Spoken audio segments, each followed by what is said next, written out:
Back here again, Tony DeAngelo on Connecticut Morning, and I am so pleased to be joined by a gentleman whom I've come to know only recently, Earl Averill Jr., not to be confused with his father, a member of the Hall of Fame. He is a former professional baseball player who caught in the big leagues from 1956 to 1963. He played for the Chicago Cubs, Chicago White Sox, the LA Angels, the Philadelphia Phillies, and the Cleveland Indians. And he shares with Piggy Ward the MLB record for the most consecutive plate appearances and reaching a base, being 17. Mr. Averill, it's a pleasure. How are you, sir? I'm doing very well, thank you. And I often imagine your dad, obviously a major league ball player in the 30s and a formidable one at that. When you were growing up, I mean, you must have been so ingrained into a baseball culture. Other than your dad, who were your favorite players, as a young boy? Well, I think I was a typical youngster who admired the Ruth, Gehrig, and all the players who went through the 30s because they were in my daily life. I understand. Now, do you have vivid recollections of like the Yankees and watching Lou Gehrig and DiMaggio and the players that were playing at the time? Well, the reason I didn't because even though I went to the ballpark with my mother in the 30s, I was, when Jack was playing, I was like 10 years old, and I was so busy playing baseball in the neighborhood that baseball wasn't really in the forefront of my thoughts. I understand. So, but you obviously, as time went on, you had to be a really good baseball player yourself in school and to attract the attention of scouts. And what type of attention did you have from what teams when you were, whatever, was it the University of Washington where you were playing? No, I went to the University of Oregon. Oregon. I see. And were you signed out of college? I was. Joe Gordon arranged for me to go back to Cleveland in my senior year after I was just getting ready to graduate.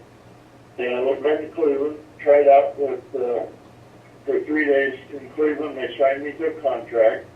And I think the interesting thing about that tryout was there was so like Bill would catch me and I can't think of his name, right-hander with the Yankees. They threw batting practice to me for a couple of days back there, and when you look back and realize that when they were throwing batting practice to me in 1953 back there, they were of an age where they should have been probably throwing balls. Understand.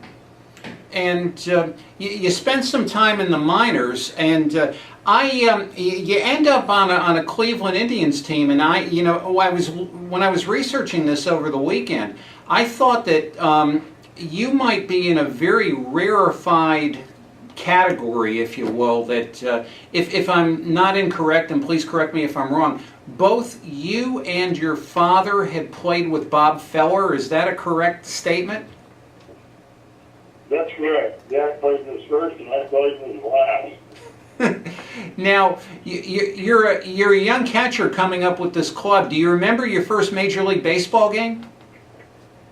I remember it, but not very well. I never got a base hit, but it was, I think somebody played me a favor and let the ball get by him. I think it was Ray Boone. Ah. I see. That's pretty interesting. And you had some incredible pitchers on that Cleveland staff. I was looking at it. It was, Herb Score and Early Wynn, and Bob Feller was down towards the end. Mike Garcia, and which one of you guys, or which one of those guys, do you think was the best, and who was easy to catch and who was hard to catch? Well, you've forgotten Bob Lemon. Forgive me, yeah. Three 20-game winners that year. Yeah, exactly. In excess of 20 games. And in fact, late in the year, I'm sure it was 56, because that was Bob's last year, I believe. Feller had a no-hitter threw a 7 in the third inning in Detroit, but I caught him one day, and Harvey Keene taking the right field to break up the no-hitter. Wow, that's amazing. And I mean, you caught Herb Score, I guess, when, you know, I mean, before his accident, if you will, when he was hit by the line drive. And I am too young to remember Herb Score. I've only read the articles about him. And how good could he have been? You want to hear the true story from me, my introduction to Herb? I would love to. My introduction to Herb? Yes. I reported to the Red Indians baseball club, and I met the club in Albany, New York.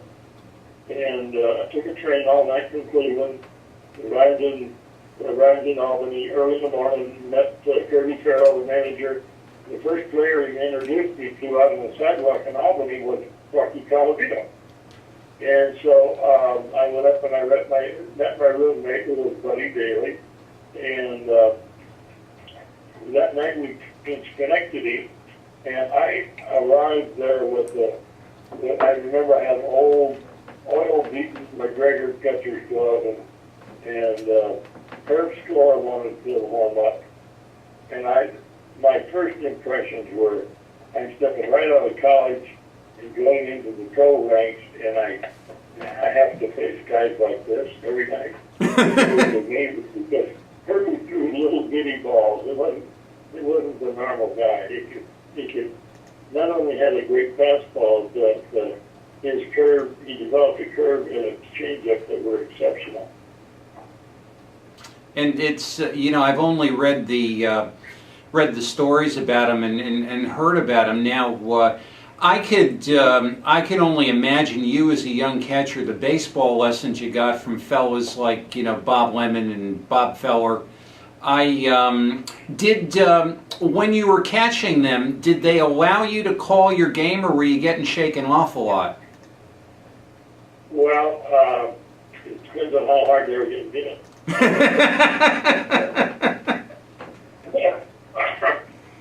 You know, that somebody blamed on the catcher, you know. Mm-hmm. No, very, very, very little. There's communication between the catcher and the pitcher that a lot of people don't understand. It may not be a shake-off. It may be going through the signs, and you come back to the same pitch that you originally called for. That's what they want to throw. So it's a kind of a thinking man's game that goes on there. You're trying to weigh a little bit on the hitter. There's some psychology involved. There's a lot of things that go on there that there's no book written about it, but it does go on. I understand. And you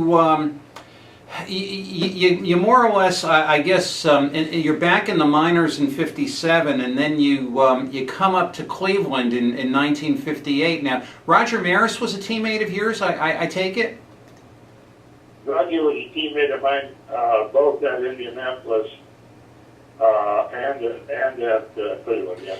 And we have a lot of old-time Yankee fans, and they qualify that, Mr. Averill, by saying they're old-time Yankee fans, and they love Roger. What was it like to have Roger as a teammate?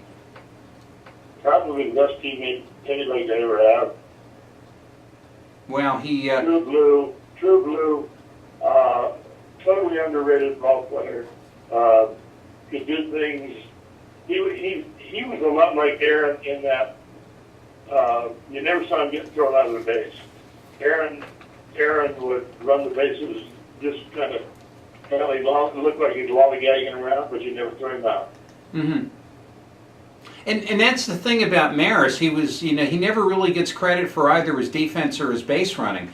You always think of the home run year, and that. Yeah, but Roger was an excellent right fielder, and he had a very good and accurate arm. Yeah, that I remember watching. I certainly do. Now you get traded to the White Sox, and that's kind of an interesting club to be on. I guess you're joined over there by Early Wynn at that time?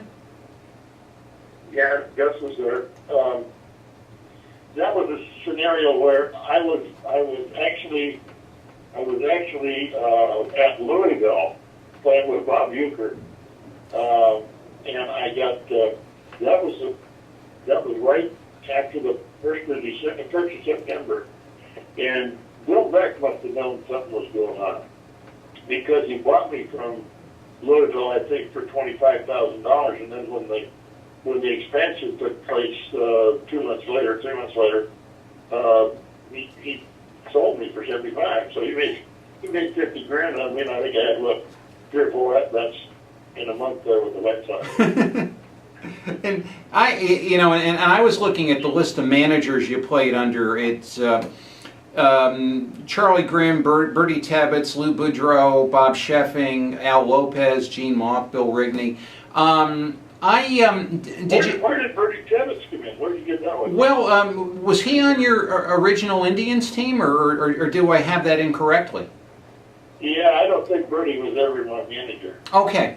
Well, striking Bertie, as far as which manager did you learn the most from, and if you don't mind saying, which one do you think might have done a better job with you?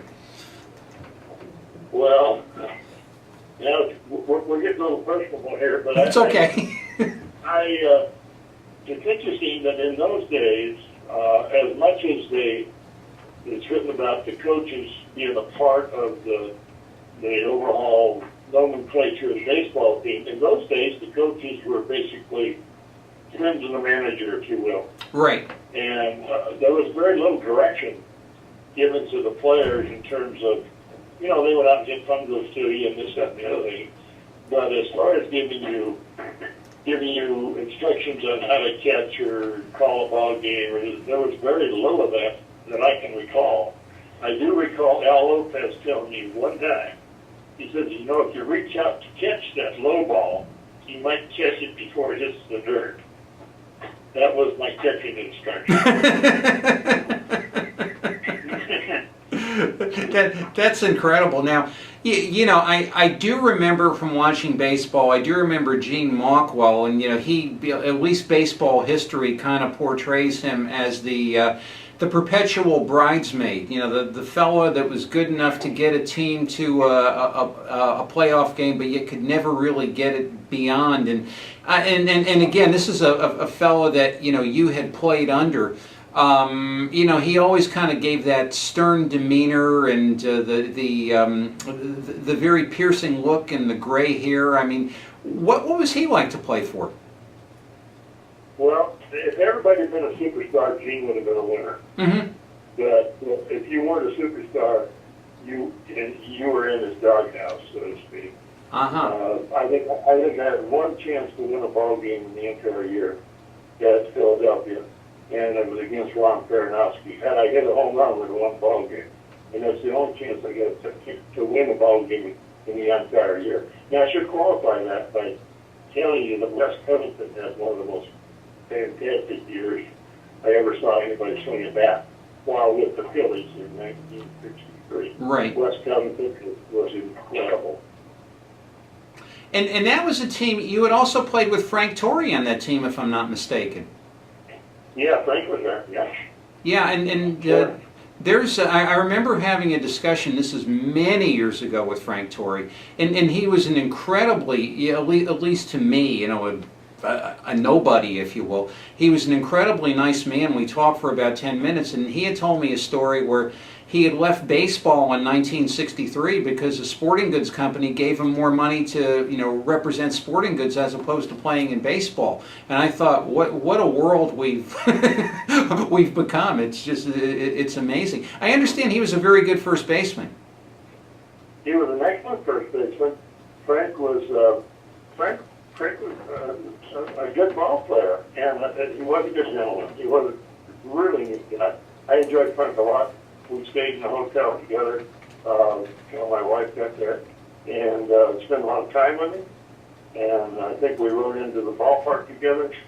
And I have nothing but kind words to say about Frank, and I know he's got a new heart, but I don't think he really needed one. He had a big one. Yeah, I mean, believe me, the brief time I spent with him, he was wonderful. But I'll tell you, not to go directly to Philadelphia, but when you were in Los Angeles and getting expanded, I look at that early Angel team, and you guys are playing in the old Wrigley Field, and you've got some characters in that team from what I can see, and you're near Hollywood, and I guess you're kind of like a novelty act there. Major League Baseball's coming to the West Coast, so to speak, and or at least American League Baseball, and what kind of I look at it and I see Ryan Duran, I see Art Fowler, I see Bo Belinsky, I see Dean Chance. I mean, tell me, this must have been incredible. Yeah, it was, and of course, Hollywood showed up many times at our ball games. Especially after we moved to the Coliseum the next year, our dugout was always entertained with a celebrity or two from now and then. I remember the week before Marilyn Monroe died, she was part of the crew that came through there, and I think Albie Pearson introduced her at the plate, or they had some ceremony going on there. And that was a week before she went to the. Yeah, it's really something, and I. When I look at that Angel team, and I mean, I guess Belinsky came along the next year, and he was getting a lot of attention with the Cadillac and the actresses and dating Anne Margaret and dating Tina Louise and all that. I mean, how did you guys feel about that? Were you amused by that, or did you consider it to be a distraction? I don't think we ever considered any a distraction. Bo was Bo, yeah. And he was a semi-practical joker too, but he thought he was a hot foot champ till somebody burned his feet up. But those things happen on the club, and Bo had one really great game. Everybody knows that, but there were some distractions as far as he was concerned, and I think he let them get to him, not the other way around. Now, did you catch him in a game? Oh, yes, caught him several times. Yeah, and they say that screwball really, when he had it on, it was really working. Yeah, he did, and probably the thing that led to him not being totally successful was probably too much. Probably used it too much. You can overdo a good thing, and I think he probably did in some cases, because if you miss with that pitch a couple times, then what's the alternative? You're right. You're right, and then you're behind in the count. That's absolutely true. And I guess did you work behind as a catcher? I imagine you worked behind Ted Williams and Mickey Mantle on various occasions. And tell me what's going through your head when you got one of those guys in the box. Well, let me back you up a little bit. That gave me the biggest thrill I ever got in baseball. But it was my first trip into Fenway, and I had taken my swings in the batter's box and got lollygagged down to first base, and was just kind of practicing leadoff at first base, and Ted came out of the dugout, and he introduced himself to me, and I'm like, what's going on here? Because he said, William, coming out of the Boston dugout, he introduced himself to me. I was really thrilled. It's and it's just we've recently spoken on our sports show with an author, Dave Heller, talking about quote unquote facing Ted Williams and people of their recollections with him. It's really incredible. But Believe it or not, Mr. Averill, we've run out of time. I can't tell you how honored I've been to have you on today, and we're certain to have you on again because I really want to get your impressions, which we didn't get to at all, of modern day baseball, and I'm sure that's going to be a long discussion between us. But listen, thanks so much. Continuing health, be well, and we'll continue to speak on Facebook, and thanks so much. All right, guys. Thanks for having me on. Oh, my pleasure, sir. And that was Earl Averill Jr., son of the legendary Hall of Famer Earl Averill. We'll be joined very soon by actress Kathy Garver, and it's been a wild show here on Connecticut Morning. You never get off to a hiatus without a lot happening. So it's Tony DeAngelo, Mark the Shark Magnato, my producer, going to be joined soon by Miss Kathy Garver. We'll see you very soon, right after this.